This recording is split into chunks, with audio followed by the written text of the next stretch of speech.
my people, as it dey hot, it don't happen o. Peter Obi don't come back from abroad o. Now he do the electing us not tell us say crude oil not be sweet. Make person get your teeth put for pocket, carry comot. Is he talking about ASU o? Man, not talk too much. Man, I hear that from Peter Obi mouth himself. And please, obedient family, please, after watching this video, please don't forget to share this video. And if you are new to my page, please follow my page. When I hear Peter Obi get to talk as he come back from abroad, when I watch him.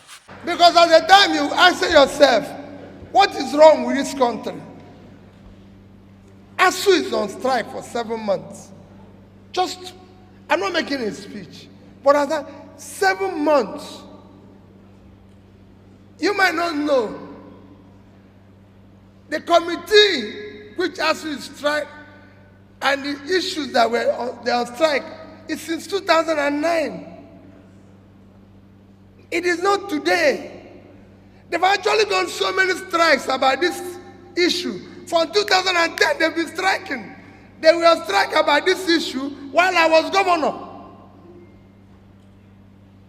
I remember very well because I was dealing with it as a governor in Anambra State University.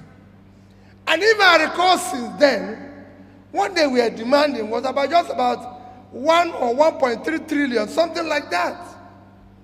You mean Nigeria cannot pay that over the past 12 years? Come on. Our oil today, they mentioned it here as being stolen. Oil is not sweet you put in your pocket. It's not a grocery. For you to steal oil, a ship must come into your territory. Navy must approve the ship to come into your territory. Otherwise, it's war. So who is approving that? Who is stealing the oil? How much are we talking? 1.3 trillion. We are the only oil producing country, the only OPEC country that is not meeting up its quota. Apart from Venezuela that is on strike, that is on sanction. Because of sanction, every other person is actually asking to produce more. We are not meeting our own. To show you the amount of money ASU is dealing throughout the month of July, our oil production, our quota is 1.8 million per day. Throughout that month, our production, our level was 1,083,000 barrels.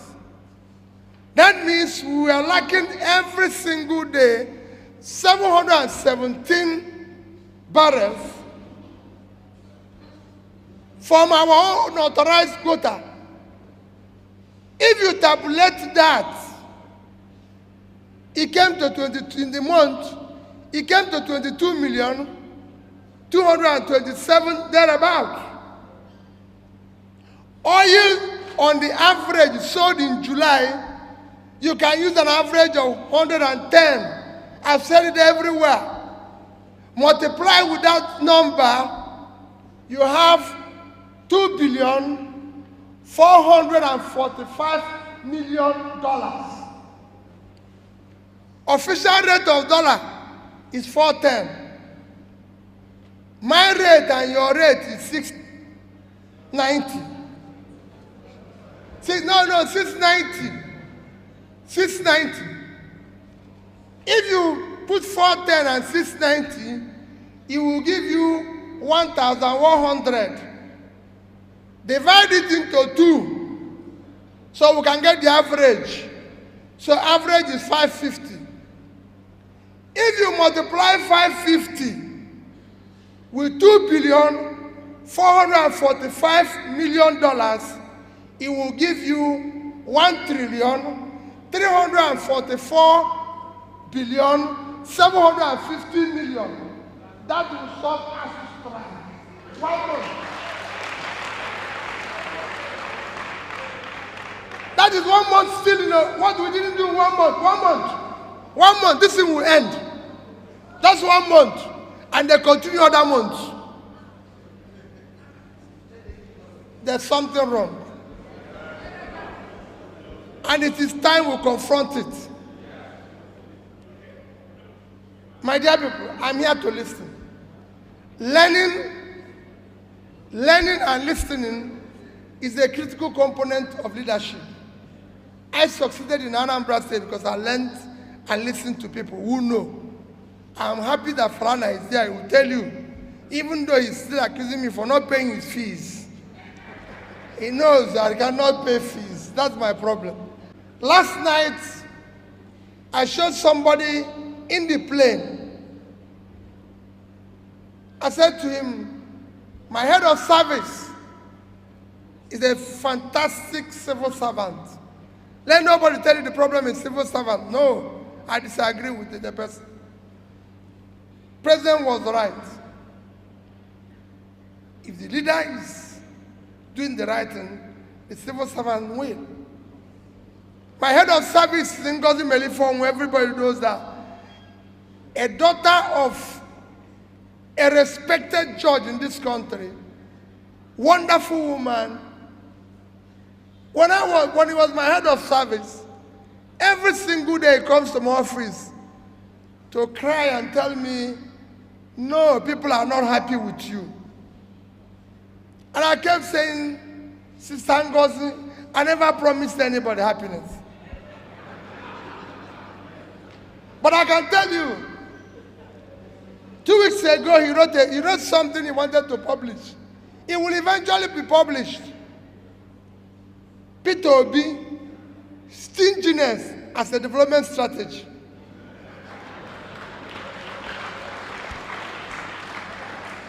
Because what happened? Every time they bring file, bring this, I say, you can't do this, you can't do this, you can't do this.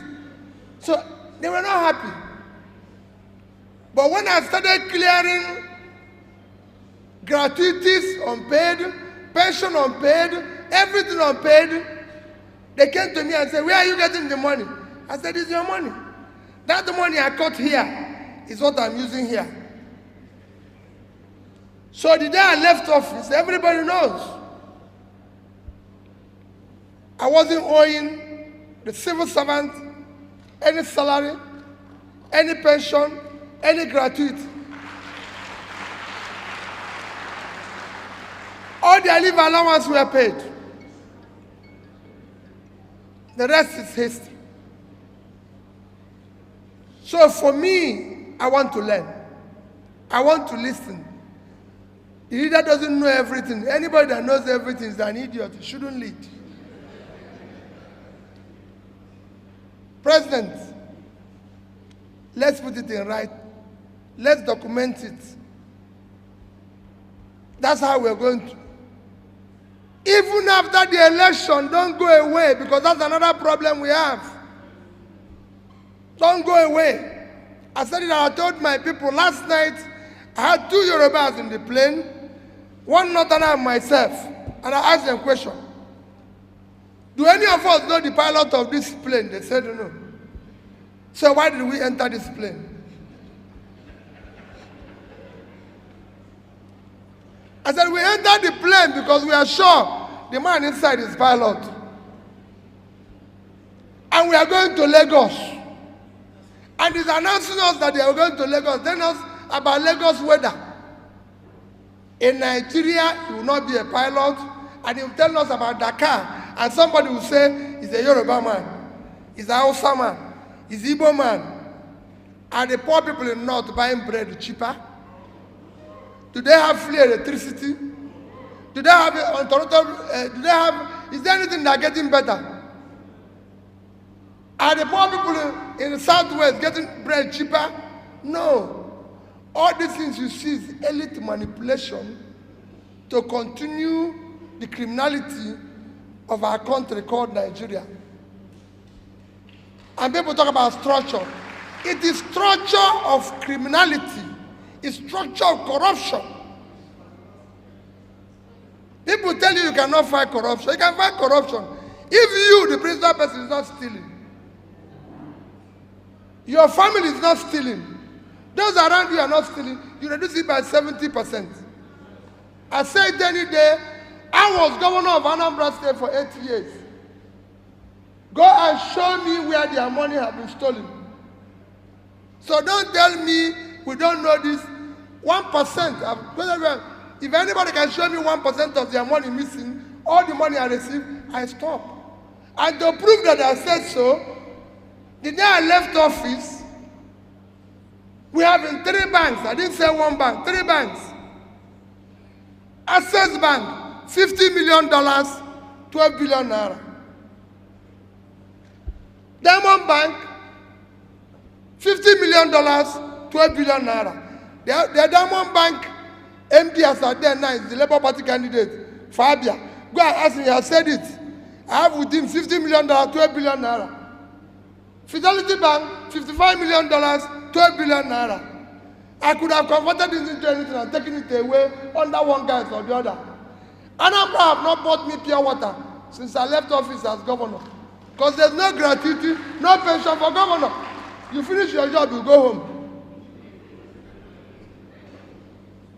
So we must, I will make my speech, maybe after the retreat.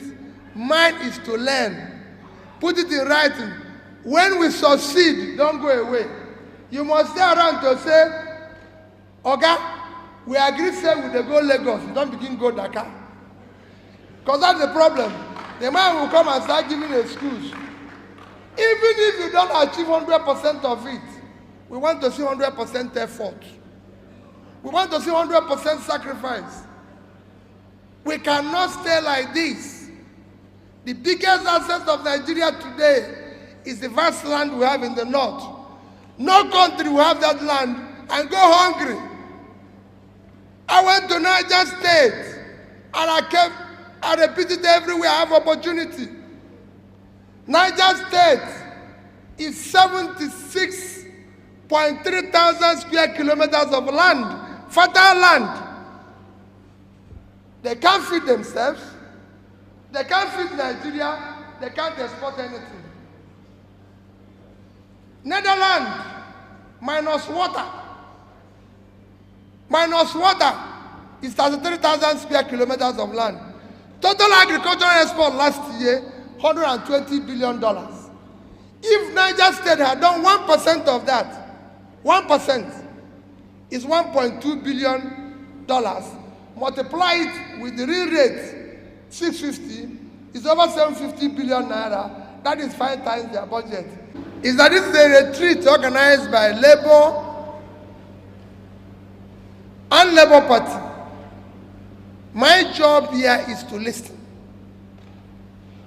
Because it will be one of the most disappointing and grave damage to Nigerian existence if Labour goes through this effort and supports somebody to lead this country and he fails.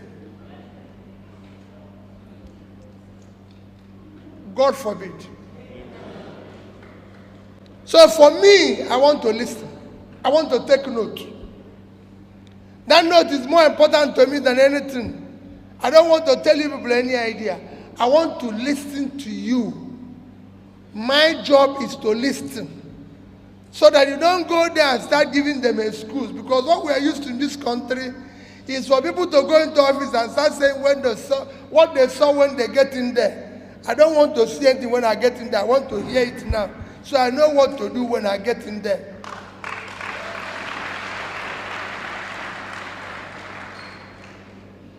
The job of the leader is to solve problem and show solution, not to give excuse. I don't want to go there and people start saying, oh, I'm blaming the people in the past. They did this, they did that. If they were doing good, you won't hire me. So I'm being hired to deal with the problem, not to remind them where they're coming from. I don't want to remind Nigerians where they're coming from. I want to start solving the problem.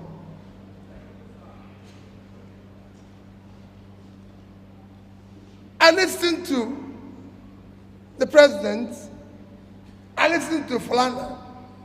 In fact, people like Flana, well, I always tell even my brother Pastor Tommy and so I say, listen, you know, you get to a stage, you'll be wondering whether you're right or you're wrong. Because how can you be speaking like this and nothing is happening? Even my only two way, I go to my house, and my wife will tell me, just drop everything about GDP outside. Come inside this house and eat so that we can have peace.